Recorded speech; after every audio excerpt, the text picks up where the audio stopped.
नमस्कार विद्यार्थी मित्रांनो, इंडस्ट्रियल इंजिनिअरिंगची जी आपण सिरीज सुरू केलेली आहे त्यामधला पुढचा जो टॉपिक आहे महत्त्वाचा तो म्हणजे वर्क स्टडी. मित्रांनो, ह्या चॅप्टरमध्ये खरं तर चॅप्टरचं नावच आपल्या वर्क स्टडी आहे आणि हा वर्क स्टडी अतिशय मोठा सिलेबस आहे. बरेचसे कंटेंट यामध्ये आहे, तर आपण आज वर्क स्टडीला सुरुवात करतोय. मित्रांनो, त्याच्या नावातच आहे बघा वर्क. वर्क म्हणजे आपण जे काही काम करतो ते काम म्हणजेच वर्क. जसं की एखादा ऑपरेटर मशीनवर काम करतोय तर त्याचं जे काम आहे त्यालाच आपण इथं काय म्हटलंय वर्क. आणि त्याच्या पुढे जो शब्द आहे तो म्हणजे स्टडी. म्हणजे काय तर अभ्यास. अभ्यास करायचा आहे आपल्याला. पण कसला अभ्यास करायचा आहे तर एखादा ऑपरेटर एखाद्या इंडस्ट्रीमध्ये एखाद्या मशीनवर काम करतोय, तो जे काम करतोय त्या कामाचा आपल्याला अभ्यास करायचा आहे, म्हणून त्याला म्हटलं जातं वर्क स्टडी. मित्रांनो, हे फार महत्त्वाची कॉन्सेप्ट आहे, समजून घ्या की एखादा माणूस ज्या पद्धतीने तो काम करतोय किंवा तो जे काही काम ज्याही पद्धतीने करत असेल त्या कामाचा आपल्याला अभ्यास करायचा आहे, म्हणूनच त्याला वर्क स्टडी असं म्हटलेलं आहे. हे लक्षात घ्या. त्याच्या कामाचा अभ्यास आपण करणार आहोत आणि का करणार आहोत ते आपल्याला पुढे समजेलच. बघा, याची जर डेफिनेशन करायचं म्हटलं तर आपण अशा पद्धतीने लिहू शकतो की एक्झामिनेशन ऑफ ह्यूमन वर्क. आपल्याला माणूस जे काही ऑपरेटर जे काही काम करतोय त्या कामाचं एक्झामिनेशन करायचंय, एक्झामिनेशन ऑफ ह्यूमन वर्क. आणि पुढे काय करायचंय मग? आणि पुढे असं करायचंय आपल्याला आणि त्यामध्ये अभ्यास करून आपल्याला हे शोधायचंय investigation of factors which affect the efficiency of that worker. म्हणजे त्याच्या कामाचा अभ्यास करून आपल्याला हे इन्व्हेस्टिगेट करायचं आहे की असे कोणते फॅक्टर्स आहे ज्या फॅक्टर्समुळे त्या ऑपरेटरच्या इफिशियन्सीवरती परिणाम होतो. Which affect the efficiency of the operator. म्हणजे समजलंय तुम्हाला? आणि हे का करतो आपण? लक्षात आलं असेल तुम्हाला. सिंपल आहे, का करत असो आपण? कारण आपल्याला तो माणूस किंवा तो ऑपरेटर ज्या पद्धतीने काम करतोय त्या कामाच्या पद्धतीमध्ये आपल्याला काय करायची आहे? इम्प्रूव्हमेंट करायची आहे. आणि इम्प्रूव्हमेंट करण्यासाठी सध्या तो काय काम करतोय, कसं काम करतोय, किती काम करतोय हे समजून घेणं गरजेचं आहे. मग यालाच म्हटलं जातं वर्क स्टडी. थोडक्यात आपल्याला शेवटी करायचं काय आहे तर आपल्याला एवढीच गोष्ट करायची आहे, आपल्याला best possible use of human material and all other resources. म्हणजे आपल्याकडे जे रिसोर्सेस आहेत, आपल्याकडे जे मटेरियल आहे, ह्यूमन बीइंग आहे, ऑपरेटर आहे, या सर्वांचा बेस्ट पॉसिबल यूज करून घ्यायचा आहे. त्यांच्याकडनं जास्तीत जास्त आणि चांगल्यात चांगल्या पद्धतीचं काम करून घ्यायचं आहे. म्हणून आपल्याला तो ऑपरेटर सध्या जे काही काम करतोय त्याचा अभ्यास करायचा आहे, म्हणून त्याला म्हटलं जातं वर्क स्टडी. मित्रांनो, हा जो वर्क स्टडी आहे यामध्ये साधारणतः 2 प्रकार येतात. यातला जो पहिला प्रकार आहे तो पहिला प्रकार म्हणजे मेथड स्टडी. ओके, सर्वात महत्त्वाचा टॉपिक आहे. दोन्ही टॉपिक महत्त्वाचे आहेत. वर्क स्टडीचा जो पहिला प्रकार आहे तो म्हणजे मेथड स्टडी आणि दुसरा जो प्रकार आहे तो दुसरा प्रकार म्हणजे ज्याला आपण वर्क मेजरमेंट असं म्हटलं जातं. वर्क मेजरमेंट किंवा त्यालाच आपण टाइम स्टडी असं सुद्धा म्हणतो. यालाच टाइम स्टडी असं सुद्धा म्हटलं जातं. आता हा काय प्रकार आहे हे थोडक्यात समजून घ्या की मेथड, इथं नावातच त्याचा अर्थ आहे मित्रांनो. मेथड स्टडी याचा अर्थ तो माणूस कशा पद्धतीने तो काम करतोय, तो कसं काम करतोय, तो काम करण्याची त्याची पद्धत कशी आहे. ओके, काम करण्याची पद्धत कशी आहे याचा जर तुम्ही अभ्यास केला तर त्याला म्हटलं जातं मेथड स्टडी. थोडक्यात तो कशा पद्धतीने काम करतोय त्याचा जर तुम्ही अभ्यास केला तर त्या अभ्यासाला म्हणतात मेथड स्टडी. आणि दुसरा जो आहे वर्क स्टडीचा प्रकार, दुसरा जो टाईप आहे त्याला म्हणतात वर्क मेजरमेंट. वर्क म्हणजे त्याने केलेलं काम आणि मेजरमेंट म्हणजे ते काम आपल्याला मेजर करायचं आहे. मेजर करायचं याचा अर्थ काय होतो की त्याने किती काम केलं हे आपल्याला शोधायचं आहे.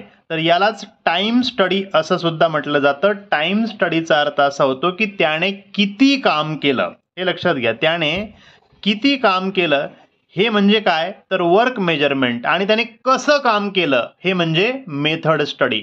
काम करण्याची पद्धत म्हणजे मेथड स्टडी आणि एकूण किती काम केलं म्हणजेच काय टाइम स्टडी किंवा वर्क मेजरमेंट.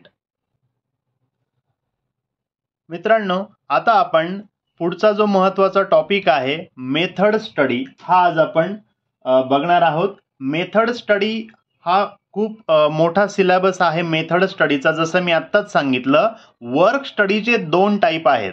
पहिला आहे मेथड स्टडी आणि दुसरं आहे टाइम स्टडी किंवा वर्क मेजरमेंट, ज्याला 2 नाव आहेत. वर्क मेजरमेंट म्हणतो किंवा टाइम स्टडी म्हणतो.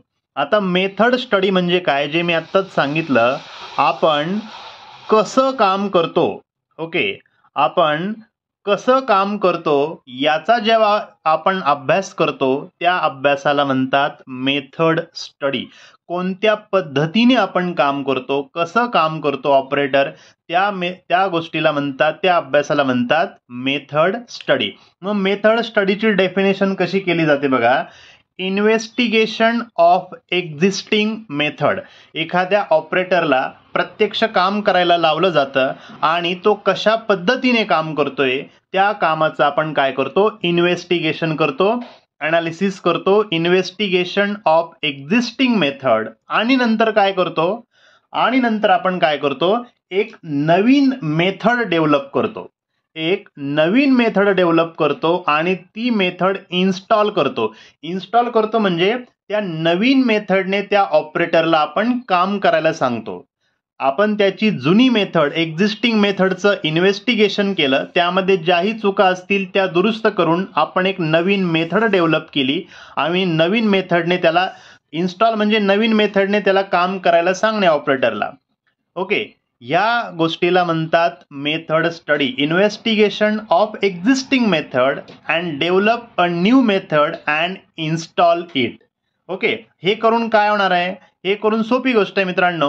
हे करून आपलं जे टास्क आहे हे इझी होऊ शकतं. आपण नवीन मेथड वापरल्यामुळे ते टास्क इझी होऊ शकतं, रॅपिड म्हणजे फास्ट होऊ शकतं, एफिशियंट होऊ शकतं. आपली प्रोसिजर, आपलं जे टास्क आहे ते एफिशियंट पद्धतीने आपण काम करू शकतो. ओके, सेम जॉबसाठी म्हणजे जुन्या मेथडपेक्षा आपण जी नवीन मेथड देणार आहे ऑपरेटरला अभ्यास करून, मेथड स्टडी करून, त्या मेथडमुळे काम हे इझी होणार, रॅपिड होणार, एफिशियंट होणार, हे लक्षात घ्या. आणि हे का शक्य होतं, हे शक्य यामुळे होतं मित्रांनो कारण ऑपरेटर काम करताना बऱ्याचशा अननेसेसरी ॲक्शन्स करत असतो. ओके, म्हणजे बॉडीच्या असतील किंवा कुठलाही अननेसेसरी ज्या बिलकुलही कामाच्या नाही आहेत अशा ॲक्शन्स ऑपरेटरकडनं होत असतात. आपण अभ्यास करून या सगळ्या अननेसेसरी मुवमेंट ज्या असतात किंवा अननेसेसरी मोशन ज्या असतात त्या आपण इलिमिनेट करतो, त्या आपण टाळून टाकतो आणि नवीन मेथड तयार करतो. म्हणूनच आपलं जे काम आहे ते इझी, रॅपिड आणि एफिशियंट पद्धतीने होऊ शकतं. आणि मेथड स्टडीमध्ये आपण कोणतंही काम करण्यासाठी एक सिक्वेन्स ऑफ ऑपरेशन ठरवून देतो की अगोदर हे काम, त्यानंतर हे दुसरं काम, त्यानंतर हे तिसरं काम, त्यानंतर हे चौथं काम. ह्याच पद्धतीने एखाद्या जॉबवरती किंवा मशीनवरती काम केलं जाईल. यालाच म्हटलं जातं सिक्वेन्स ऑफ ऑपरेशन. हे पण आपण ऑपरेटरला ठरवून देतो आणि हे ठरवून दिल्यामुळे ऑपरेटरकडनं अतिशय चांगल्या पद्धतीने, रॅपिडली, इझिली, एफिशियंट पद्धतीने काम होतं. म्हणून यालाच म्हटलं जातं मेथड स्टडी. मेथड स्टडी आता मला असं वाटतंय तुम्हाला समजलं असेल की एखाद्या जुन्या मेथडला ऑपरेटरच्या इन्व्हेस्टिगेट करून त्यातल्या चुका दुरुस्त करून एक नवीन मेथड डेव्हलप करून त्या नवीन मेथडने काम करायला सांगणे. आता मित्रांनो की मेथड स्टडी का केलं जातं, तर सर्वात आत्ताच मी सांगितलं मेथड स्टडी करण्याचं सर्वात महत्त्वाचं कारण काय असेल, to find the best way of doing job. तो ज्या पद्धतीने ऑपरेटर काम करत होता त्यापेक्षा बेस्ट वे आहे का ते काम करण्याचं ते आपण शोधून काढतो. त्यानंतर यामुळेच आपलं जे वर्क प्लेस आहे त्याचं जे लेआउट आहे हे आपलं बेटर होऊन जातं. चांगल्या पद्धतीने आपल्याला लेआउट करावं लागतं किंवा आपण करतो. त्यानंतर नवीन जी बेस्ट वे असतो काम करण्याचा त्या बेस्ट वेमध्ये वर्करला लेस फटीग असतो. लेस फटीग याचा अर्थ एकच काम सारखं सारखं केल्यामुळे माणसाला कंटाळा येतो किंवा त्याला त्या कामातला इंटरेस्ट जातो, त्यामुळे त्याचं इफिशियन्सी कमी होते. याला फटीग असं म्हणतात सोप्या भाषेमध्ये. तो फटीग कमी करण्यासाठी याचा वापर होतो. कारण एखादं काम जर अवघड पद्धतीने होत असेल तर त्यामुळे वर्करला फटीग येऊ शकतो, त्रास होऊ शकतो. तर तो बेस्ट वे जर आपण शोधून काढला काम करण्याचा तो त्रास कमी होईल, म्हणून इथं म्हटलंय की लेस फटीग टू द वर्कर. आता तुम्हाला साधी गोष्ट समजली असेल की एवढ्या सगळ्या जर गोष्टी आपण करत असू तर बाय डिफॉल्ट त्या आपण जे काही प्रॉडक्ट तयार करतोय त्या प्रॉडक्टची क्वालिटी ही इम्प्रूव्ह होणार आहे. बेटर क्वालिटी प्रॉडक्ट इथे तयार होणार आहे. आणि आपण ज्यावेळेस नवीन बेस्ट वे काम करण्यासाठी शोधून काढतो, ऑपरेटरला नवीन मेथड शोधून काढतो काम करण्यासाठी, त्यावेळेस आपण त्यामध्ये जे वेस्ट होणारा जो पार्ट आहे किंवा अननेसेसरी ज्या गोष्टी आहेत त्या सगळ्या आपण रिड्यूस करतो किंवा काढून टाकतो. त्यामुळे रिडक्शन इन अ वेस्ट हे सुद्धा एक ऑब्जेक्टिव्ह आहे मेथड स्टडीचं. आणि ऑपरेटर ज्या पद्धतीने पूर्वी काम करत होता त्या काम करण्याच्या प्रोसिजरमध्ये मेथड स्टडीमुळे काय होते, इम्प्रूव्हमेंट होते.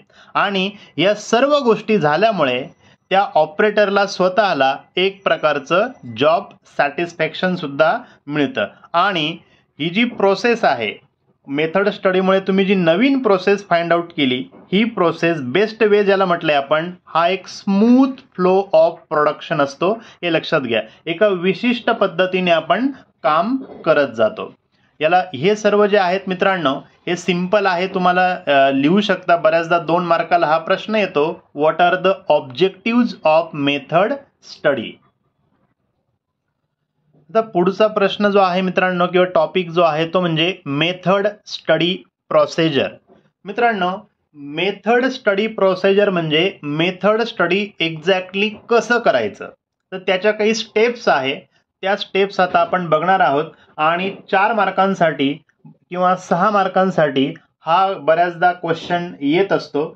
तर महत्त्वाचा क्वेश्चन आहे की मेथड स्टडी एक्झॅक्टली कशी केली जाते किंवा त्यासाठी कोणती प्रोसिजर वापरली जाते. तर मित्रांनो यामध्ये टोटल जवळपास 7 स्टेप्स आहे आणि त्यातली पहिली स्टेप आहे मेथड स्टडी करण्याची आणि ती म्हणजे सिलेक्ट. मित्रांनो एखाद्या इंडस्ट्रीमध्ये खूप सारे मशीन्स आहे, खूप साऱ्या प्रोसेसेस आहेत, खूप सारे ऑपरेटर आहे. मग नक्की कोणत्या प्रोसेसचं, कोणत्या ऑपरेटरचं, कोणत्या मशीनचं मेथड स्टडी आपल्याला करायचं आहे हे सर्वात अगोदर आपल्याला काय करावं लागेल, सिलेक्ट करावं लागेल. मित्रांनो हे सिलेक्ट करताना रॅन्डमली किंवा अंदाजे केलं जात नाही. तर ज्या ठिकाणी खरोखर गरज आहे, ज्या ठिकाणी ते इकॉनॉमिकल आहे, टेक्निकली पॉसिबल आहे, अशाच ठिकाणची प्रोसिजर आपण मेथड स्टडीसाठी निवडत असतो. त्यानंतर दुसरी जी स्टेप्स आहे मित्रांनो, एकदा का आपलं ठरलं की कोणत्या मशीनचं, कोणत्या प्रोसेसचं मेथड स्टडी करायचं आहे हे सिलेक्ट झाल्यानंतर दुसरी जी स्टेप आहे ती म्हणजे रेकॉर्ड. मित्रांनो ही सर्वात इम्पॉर्टंट स्टेप आहे, कारण ह्या गोष्टीवरच आपला बराचसा पुढचा सिलेबस पण डिपेंड आहे. मित्रांनो आता रेकॉर्ड करायचं म्हणजे काय करायचं. आता एखादा ऑपरेटर त्याच्या पद्धतीने जर काम करत असेल तर ह्या काम करण्याच्या पद्धतीला आपण एकतर ॲक्च्युअली ऑब्झर्वेशन करू शकतो. ओके, ऑब्झर्वेशन करू शकतो किंवा वेगवेगळे व्हिडिओ रेकॉर्डिंग करू शकतो. आपण त्याची व्हिडिओ कॅमेरा वापरून त्याची रेकॉर्डिंग करू शकतो. म्हणजे तो कशा पद्धतीने, जसं मी मेथड स्टडीमध्ये सांगितलंय की मेथड स्टडीचा अर्थच असा होतो की कसं काम करतोय हे शोधून काढणे, याचा अभ्यास करणे. मग यासाठी आपण काय करतो, एकतर आपण स्वतः जाऊन ऑब्झर्वेशन करतो किंवा त्या पूर्ण कामाचा व्हिडिओ आपण रेकॉर्ड करतो आणि नंतर तो व्हिडिओ सारखं पुढे मागे करत आपण बघत असतो की ऑपरेटर एक्झॅक्टली कशा पद्धतीने काम करतोय. ही जी गोष्ट आहे मित्रांनो, सेकंड स्टेप याला म्हटलं जातं रेकॉर्ड. यामध्ये सगळे ऑब्झर्वेशन घेतले जातात, सगळ्या गोष्टींची नोंद केली जाते, रेकॉर्ड ठेवलं जातं, हे लक्षात घ्या. त्यानंतर तिसरी जी स्टेप आहे यामध्ये, थर्ड स्टेप, त्या तिसऱ्या स्टेपला म्हणतात एक्झामाइन. ओके, एक्झामाइन याचा अर्थ असा होतो, आता जसं आपण रेकॉर्डमध्ये काय केलं की सगळे ऑब्झर्वेशन घेतले, सगळं व्हिडिओ रेकॉर्डिंग केलं, म्हणजे आपल्याकडे काहीतरी डेटा तयार झाला, आपल्याकडे खूप सारी इन्फॉर्मेशन आता आपल्याकडे तयार झालेली आहे. ओके, आता ह्या इन्फॉर्मेशनला आपल्याला क्रिटिकली एक्झामाइन करायचं असतं. क्रिटिकली याचा अर्थ असा होतो की आपल्याला खूप सारे क्वेश्चन्स त्यामध्ये विचारायचे असतात की ऑपरेटरने याच पद्धतीने हाताची मुवमेंट का केली, याच पद्धतीने जॉबला लिफ्ट का केलं, याच पद्धतीने जॉब क्लॅम्प का केला, असे वेगवेगळे प्रश्न विचारून तो जी वापरतोय मेथड ती बरोबर आहे का, किंवा यापेक्षा काही वेगळी मेथड त्या ठिकाणी वापरता येईल का, या पद्धतीचे क्वेश्चन्स आपल्याला करावे लागतात. याला म्हणतात क्रिटिकली एक्झामिनेशन करणे. ओके, यालाच म्हटलं जातं क्रिटिकली एक्झामिनेशन करणे. थोडक्यात त्या प्रोसेसचा, ते जे रेकॉर्डिंग केलेलं आहे त्याचा डीप अभ्यास करणे, यालाच म्हटलं जातं एक्झामाइन. एक्झामाइन नंतर मित्रांनो फोर्थ जी स्टेप आहे आपली ती म्हणजे डेव्हलप. ओके, आता डेव्हलपचा अर्थ काय होतो, आपण ऑपरेटरने केलेल्या कामाचं एक्झामिनेशन केलेलं आहे. ओके, तर आता आपण काय करायचंय, आपण एक नवीन मेथड आपण या ठिकाणी काय करतोय, डेव्हलप करतोय.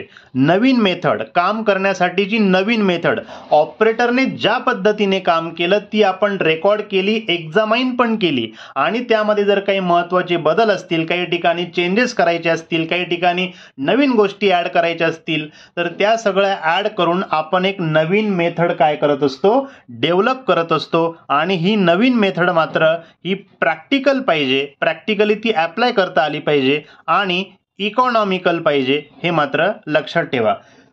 ही प्रॅक्टिकल आणि इकॉनॉमिकल सगळे फॅक्टर्स कन्सिडर करून ही नवीन मेथड आपल्याला काय करायची असते, डेव्हलप करायची असते. डेव्हलप नंतर पुढची जी स्टेप आहे मित्रांनो, फिफ्थ स्टेप, ती म्हणजे डिफाईन. डिफाईनचा अर्थ असा होतो, आता आपल्याला काय करायचंय, एक नवीन मेथड डिफाईन करायची आहे, न्यू मेथड. त्या थोडक्यात याला आपण स्टँडर्ड प्रोसेस या ठिकाणी आपल्याला काय करायची आहे, न्यू स्टँडर्ड प्रोसिजर तयार करायची आहे. जसं डेव्हलपमध्ये आता मी सांगितलं की ज्या गोष्टी तुम्हाला चुकीच्या वाटत होत्या त्या तुम्ही रिमूव्ह केल्या, ज्या चांगल्या नवीन वाटत होत्या त्या ऍड केल्या. आता हे सगळं कन्सिडर करून एक नवीन, ते जे काम करण्याची नवीन मेथड तयार करायची आहे, एक नवीन स्टँडर्ड प्रोसिजर तयार करायची आहे, आणि यालाच म्हणतात डिफाईन करणे. नवीन मेथड डिफाईन करायची आहे, हे लक्षात घ्या. आणि सिक्स्थ प्रोसेस आहे तुमची, ती म्हणजे इन्स्टॉल. इन्स्टॉल याचा अर्थ असा होतो की आता तो जो ऑपरेटर आहे, ज्याला आपण त्याच्या पद्धतीने काम केलेलं, रेकॉर्डिंग केलं होतं, तर त्या ऑपरेटरला या नवीन पद्धतीने काम करायला सांगायचं आहे, याला म्हणतात इन्स्टॉल करणे. याचा अर्थ थोडक्यात असा, ती जी नवीन स्टँडर्ड प्रोसिजर जी डिफाईन केली आहे तिचा प्रत्यक्ष वापर करून आपल्याला काय करायचंय, काम करायचंय. ओके, याला म्हटलं जातं इन्स्टॉल करणे. आणि जर ही इन्स्टॉल केलेली प्रोसिजर बरोबर असेल तर त्यानंतर सेव्हन्थ आपली म्हणजे शेवटची जी प्रोसेस आहे ती म्हणजे मेंटेन. हे वरती जेवढं आपण काम केलंय हे कंटिन्यू त्याच पद्धतीने मेंटेन ठेवायचं आहे. या सर्व 7 स्टेप्स आहे मेथड स्टडीसाठी, किंवा एखाद्या ऑपरेटरचं प्रोसेसचं मेथड स्टडी करताना आपल्याला या 7 प्रोसेसेस फॉलो कराव्या लागतात. मित्रांनो, हा क्वेश्चन 4 किंवा 6 मार्कांना येतो, ज्यामध्ये सिलेक्ट हे तुम्हाला पुढे एक्सप्लेन करता आलं पाहिजे, रेकॉर्ड म्हणजे काय एक्सप्लेन करता आलं पाहिजे, असं या सर्व स्टेप्स एक्सप्लेन करता आल्या पाहिजे. आणि जर हा प्रश्न 2 मार्कांसाठी आला की फक्त मेथड स्टडीच्या प्रोसिजर लिहा, तर मात्र मग फक्त आपण हे टायटल्स लिहिणार की सिलेक्ट, त्यानंतर रेकॉर्ड, त्यानंतर examine, develop, define, install and maintain. आणि 4 किंवा 6 मार्कांना जर आला तर प्रत्येक स्टेपला आपण डिटेलमध्ये काय करणार, एक्सप्लेन करणार. ओके, या ठिकाणी मित्रांनो आपलं मेथड स्टडी म्हणजे काय आणि त्याचे जे स्टेप्स आहे ते इथं कंप्लीट झालेला आहे. पुढचा जो पार्ट आहे तो आपण पुढच्या व्हिडिओमध्ये बघणार आहोत. तोपर्यंत थँक्यू. धन्यवाद.